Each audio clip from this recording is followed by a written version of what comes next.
এমন জায়গায় যাইতে হবে যে জায়গার নাই সাথী, এমন ঘরে রইতে হবে সেই ঘরে নাই বাতি।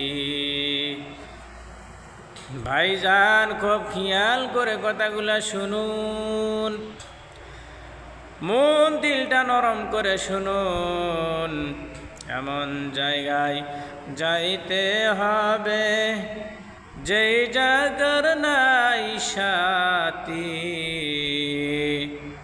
এমন ঘরে রইতে হবে সেই ঘর